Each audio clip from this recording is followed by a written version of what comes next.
Hi healthy viewers, welcome to our channel. నేను మీ doctor అంజలి. ఈరోజు మనం బ్లడ్ ప్రెషర్ అంటే హైపర్ టెన్షన్ గురించి మాట్లాడదామండి. హైపర్ టెన్షన్ ఇప్పుడు లేడీస్కి చాలా ఎక్కువ అయిపోయింది. ఇంతకుముందు జెంట్స్కే ఉండేది, లేడీస్కి ఎక్కువ అయిపోయింది. ఎందుకంటే విటమిన్ డి డెఫిషియన్సీ వల్ల, ఇంకా టెన్షన్స్, స్ట్రెస్ వల్ల బీపీ అనేది ఎక్కువ పెరిగిపోయింది. అందరు టెన్షన్స్ తీసుకుంటారు కదా, వాళ్ళకి లేదు మేడం మాకే ఎందుకు వచ్చింది అనేది, అది మీరు ఎంత స్ట్రెస్ పడతారో దాని మీద డిపెండ్ ఉంటుంది. మామూలుగా అయితే బీపీ 120/80 అనేది నార్మల్. కానీ ఏజ్ ఎలా అయితే పెరుగుతూ ఉంటుందో వాళ్ళకి 110/80 నార్మల్ అని చెప్తాం మామూలుగా అయితే. ఈ బీపీలో సిస్టోలిక్ బై డయాస్టోలిక్ అనేది మనం కౌంట్ చేస్తాం. సిస్టోలిక్ అంటే ఏంది అంటే ఎప్పుడైతే హార్ట్ బీట్ ఉంటుందో అప్పుడు మన ప్రెషర్ ఎంత ఉంది ఆర్టరీస్లో, అది సిస్టోలిక్ ప్రెషర్ అంటాం. మామూలుగా అయితే చాలా ఫాస్ట్గా నడచడం వల్ల, ఎక్సర్సైజ్ చేయడం వల్ల, ఇంకా ఎక్కువ టెన్షన్ తీసుకుంటే కూడా బీపీ హై అవుతూ ఉంటుంది. 130, 140 అట్లా వెళ్తూ ఉంటుంది. అప్పుడు బీపీ ఉందని అనుకోవడానికి లేదు. ఎందుకంటే మొత్తం హోల్ డేలో మీరు 3 to 4 times బీపీ చెకప్ చేయించుకొని అప్పుడు బీపీ మీకు ఉందంటేనే అప్పుడు మీరు ట్యాబ్లెట్స్ వేసుకోవాల్సి ఉంటుంది. కాబట్టి మీరు బీపీ మెట్లు ఎక్కి వచ్చినారు డాక్టర్ దగ్గర, ఫాస్ట్గా టెన్షన్లో వచ్చినారు, డాక్టర్ వెళ్ళిపోతారేమో అని చెప్పి, అపాయింట్మెంట్ దొరుకుతుందా లేదా అని చెప్పి ఇట్లా టెన్షన్గా వచ్చి మీరు బీపీ చెకప్ చేయించుకుంటే మీకు హై అని వస్తే మళ్ళీ టెన్షన్ క్రియేట్ అవుతుంది, బీపీ వచ్చిందేమో అని చెప్పి. కాబట్టి ఎప్పుడైతే రిలాక్స్గా ఉంటారో అప్పుడే బీపీ కరెక్ట్గా కౌంట్ చేయగలుగుతారు. బ్లడ్ ప్రెషర్ అంటే ఏంది అంటే మన బాడీలో బ్లడ్ ఏదైతే ఆర్టరీ వాల్స్ ఉంటాయి కదా, ఇది ఆర్టరీస్ది వాల్స్ ఉంటాయి, లోపల బ్లడ్ అనేది ఎట్లా ప్రెషర్తో వెళ్తుంది, ఆ ప్రెషరే బ్లడ్ ప్రెషర్. దీని మీద ఎంత ఫోర్స్ పెడుతుంది, కాబట్టి ఈ ఆర్టరీస్ మీద, ఆ వాల్స్ మీద ఎంత ప్రెషర్ పెడుతుంది అనేదే బ్లడ్ ప్రెషర్ అండి నార్మల్గా అయితే. ఇంకా మీకు బ్లడ్ ప్రెషర్ అనేది చెక్ చేసుకునే మనకు రాదు కదా. ఈ బీపీ అపారటస్ మామూలుగా అయితే ఈ బీపీ అపారటస్ యూజ్ చేస్తారు డాక్టర్స్ దగ్గర. కానీ ఇంట్లో కూడా మీరు ఎలక్ట్రానిక్ బీపీ అపారటస్తో చెక్ చేసుకోవచ్చు. ఇంట్లో ఎలక్ట్రానిక్ దాంట్లో మనకు కరెక్ట్గా వస్తుందా లేదా అనేది చాలామందికి డౌట్ ఉంటుంది. అది కరెక్ట్ వేలో మీరు యూజ్ చేయాలి, కరెక్ట్గా కట్టాలి. మీరు బీపీ అపారటస్ ఎప్పుడైతే కరెక్ట్గా కడతారో, అంటే కావ్ దగ్గర ఇవి 2 పైప్స్ ఉంటాయి కదా, ఈ పైప్స్ అనేది మామూలుగా అయితే మీకు ఇక్కడ రావాలి, అందరు వెనక భాగం పెట్టి కడుతుంటారు కాబట్టి మీకు రాంగ్ వస్తుంది. ఇంకా ఏంటంటే ఈ కావ్ ఎప్పుడైతే కడతారో అది కొంచెం పైన ఉండాలి. ఎప్పుడైతే పైన ఉంటుందో అప్పుడు కరెక్ట్ బీపీ వస్తుంది మీకు ఇంట్లో. కాబట్టి మీరు ఇంట్లో చెక్ చేసినా కానీ మీకు తప్పు అనిపిస్తే వెంటనే డాక్టర్ దగ్గరికి వెళ్ళి మీరు బీపీ చూపించుకోవాలి.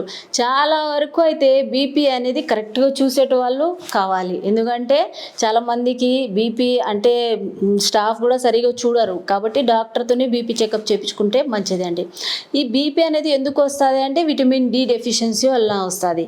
ఇంకా ఏంటంటే కంటిన్యూస్గా ఒకటే మన ఆలోచన చేస్తూ ఉంటే కూడా, మీరు టెన్షన్ స్ట్రెస్లో ఉంటే కూడా బీపీ వచ్చే అవకాశం ఉంటుంది. ఇంకా మీకు హైపోథైరాయిడిజం ప్రాబ్లం ఉందనుకోండి, అప్పుడు కూడా మీకు బీపీ వచ్చే అవకాశం ఉంటుంది. కాబట్టి బీపీ ఎందుకు వచ్చింది అనేది టెస్ట్ చేయించుకోవడం చాలా ఇంపార్టెంట్. ఇంకా మీకు కిడ్నీ ఇన్ఫెక్షన్ ఏమైనా ఉంటే కిడ్నీ ఫెయిల్యూర్లో కూడా మీకు బీపీ వచ్చే అవకాశం ఉంటుంది. ఇంకా ఆర్టరీస్లో ఏమైనా చిన్న ఏదైనా అడ్డం పడితే కూడా అప్పుడు ఫోర్స్గా వెళ్ళాలి కదా బ్లడ్, కాబట్టి అప్పుడు కూడా బీపీ వచ్చే అవకాశం ఉంటుంది. కాబట్టి ఇంకా లేడీస్ చాలా వరకు ఓవరాల్ పిల్లలు కాకూడదు, లేకపోతే డేట్ రెగ్యులర్గా రావాలి, లేకపోతే కరెక్ట్గా రావాలి, అట్లా ఎక్కువ రన్గా మీరు ఓరల్ కాంట్రాసెప్టివ్ వాడితే కూడా మీకు బీపీ వచ్చే అవకాశం ఉంటుంది. కాబట్టి అనవసరంగా మీరు డేట్ రావడానికి, రెగ్యులర్ కావడానికి, లేట్ కావడానికి అవి ట్యాబ్లెట్స్ అనేది వాడకూడదు. ఇంకా నెక్స్ట్ వచ్చేసి బీపీ ఎక్కువగా సాల్ట్ తీసుకోవడం వల్ల కూడా ఎక్కువ బీపీ వస్తుంది. కాబట్టి సాల్ట్ ఏది మంచిది అంటే మామూలుగా అయితే పింక్ సాల్ట్ అనేది ఉంటుంది కదా, అది చాలా మంచిదండి. దాంతో బీపీ వచ్చే అవకాశం చాలా వరకు తక్కువ ఉంటుంది. సాల్ట్ మీరు మరీ ఎక్కువ తీసుకోకూడదు, మరీ తక్కువ కూడా తీసుకోకూడదు. ఎందుకంటే సాల్ట్ బాడీలో తగ్గిపోతే కూడా హార్ట్ అనేది సరిగ్గా పనిచేయదు. కాబట్టి నార్మల్ రేంజ్లో ఆ పింక్ సాల్ట్ మీరు ఎంత వాడినా ఏమి బీపీ రాదు మీకు. కాబట్టి సాల్ట్ ఇంటేక్ అనేది చాలా జాగ్రత్తగా తీసుకోవాలి. ఇంకా ఏంటంటే చాలామందికి ఈ బీపీ సిమ్టమ్స్ ఎట్లా ఉంటాయి అనేది ఒక్కొక్కరికి అర్థం కూడా కాదు. మేము చెక్ చేస్తే అప్పుడు మీకు బీపీ ఉంది అంటే అప్పుడు బీపీ ఉందా. ఇంకా చాలామంది ఏమంటుంటారంటే ఎక్కువ అరిస్తే మీకు బీపీ వచ్చిందేమో, ఎక్కువ కొట్లాడితే మీ బీపీ వచ్చిందేమో చూపించుకోపోండి అంటారు. కాబట్టి అది డీహైడ్రేషన్ వల్ల, ఇరిటేషన్ వల్ల కూడా బీపీ, ఇది ఇరిటేషన్ వల్ల కూడా కోపం వస్తుంటుంది. కాబట్టి ఎక్కువ ప్రెషర్ అనేది తీసుకోకుండా కామ్గా ఉండడం.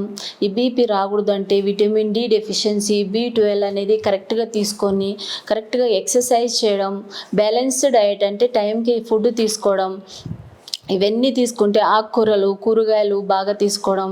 ఎందుకంటే మన ఇండియాలో ఎక్కువగా ఫుడ్కి ఇంపార్టెన్స్ ఇవ్వరు. ఎప్పుడైతే జబ్బులు వస్తాయో అప్పుడు ఫుడ్కి అప్పుడు ఇంపార్టెన్స్ ఇస్తారు. ఫస్ట్లో ఫుడ్ ఇంపార్టెన్స్ ఇచ్చి మనం కరెక్ట్ వేలో ఉంటే మనకి ఏ జబ్బులు రావు. కాబట్టి మనం జాగ్రత్తగా ఉండాలండి. మామూలుగా అయితే ఇంకా బీపీలో మీకు మెయిన్ సిమ్టమ్స్ ఎట్లా ఉంటాయి అంటే చాలామందికి హెడేక్ వస్తుంది.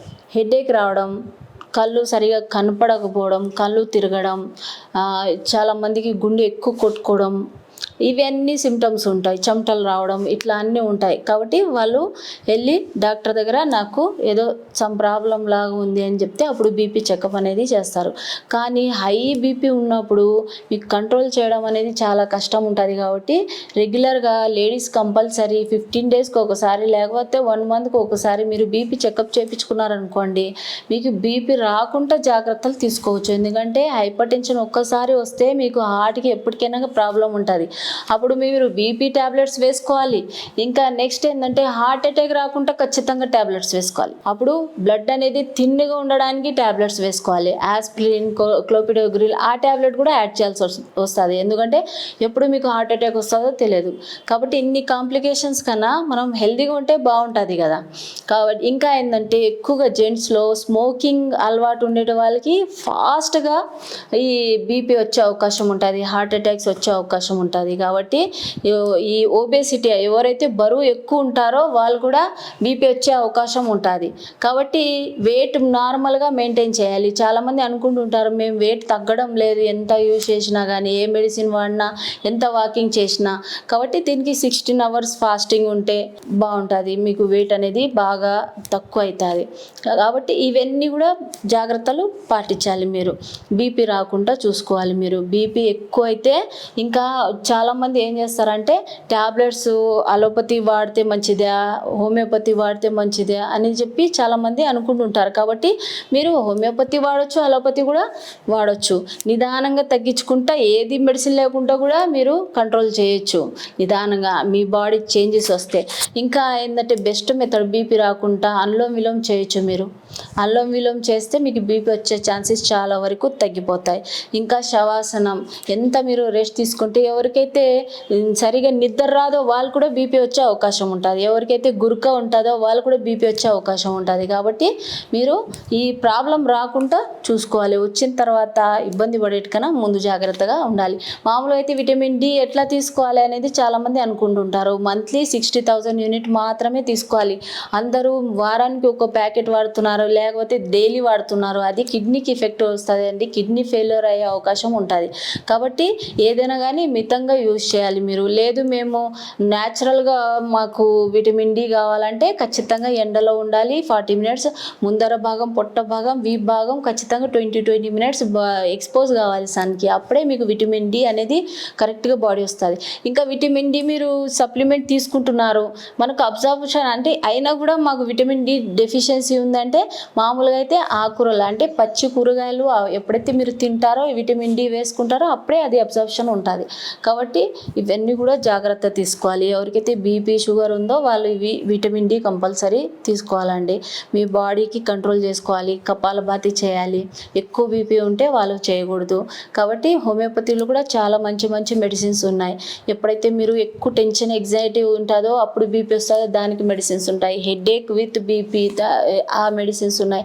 మీకు నిద్ర రాకపోవడం వల్ల బీపీ వస్తుందంటే ఆ మెడిసిన్స్ ఉన్నాయి. కాబట్టి నాట్రమ్యూర్ అనేది మెడిసిన్ ఉంది హోమియోపతిలో. ఎవరైతే ఎక్కువ సాల్ట్ వల్ల బీపీ వస్తుందో వాళ్ళు వేసుకోవచ్చు అది.